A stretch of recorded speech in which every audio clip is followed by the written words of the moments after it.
김건희 여사와 최재형 목사는 2022년 1월부터 2023년 9월까지 약 1년 8개월 동안 카카오톡으로 대화를 나눴습니다. 취재진은 2022년 2월부터 4월까지는 카카오톡 대화의 일부를, 5월부터는 대화 전체 내용을 확보했습니다. 김 여사와 최 목사의 대화가 시기별로 어떻게 발전해왔고 또 어떤 청탁이 있었는지 분석해봤습니다. 먼저 2022년 2월부터 4월까지는 최 목사와 김 여사가 카톡을 통해 서로 친분을 쌓는 시기로 청탁으로 볼 수 있는 내용은 발견되지 않았습니다. 이 시기에 김건희 여사는 정치 현안에 대한 자신의 생각과 자신과 관련한 각종 의혹에 대한 해명을 주로 이야기했습니다. 2022년 5월 10일 대통령 취임 축하 만찬에서 김 여사를 처음 만난 뒤 최 목사는 이런저런 부탁을 하기 시작합니다. 5월 19일 최 목사는 김창준 전 미 연방 하원의원과 함께 찾아뵙겠다고 요청했습니다.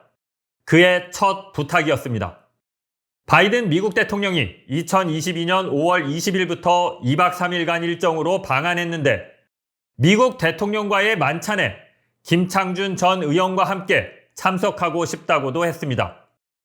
6월 20일 김건희 여사와 만나 샤넬 화장품을 선물하고 9월 13일 다시 디올 가방을 선물했는데 최 목사의 청탁은 이 시기에 활발하게 이루어집니다.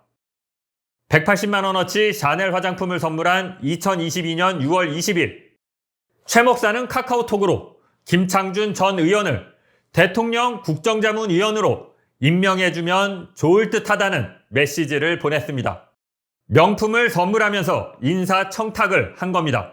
디올백이라든가 이런 부분들을 받은 시기와 그다음에 청탁이 있었던 시기들이 가까이 있다라고 한다면 그 선물이 단순하게 의례적인 선물이 아니라 직무와 관련이 있어서 주고받은 선물일 가능성을 굉장히 좀 올라간다라고 봐야겠죠.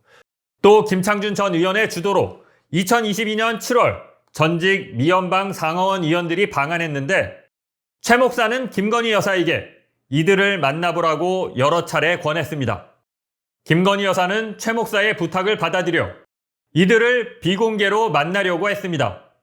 최 목사가 공식 접견을 해야 한다고 강조하자 김 여사는 최근 저에 대해 근거 없는 악의적인 공격으로 조심하고 있어 그럴 거라며 비공식 접견을 추진한 이유를 설명했습니다.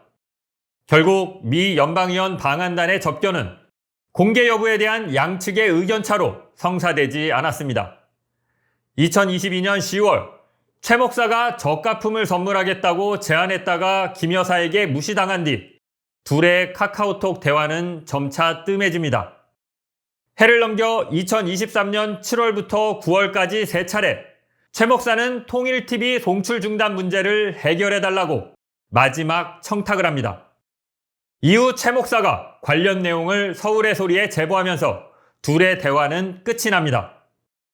최재형 목사의 사적인 청탁, 이를 들어주기 위해 공무원들을 동원한 김건희 여사.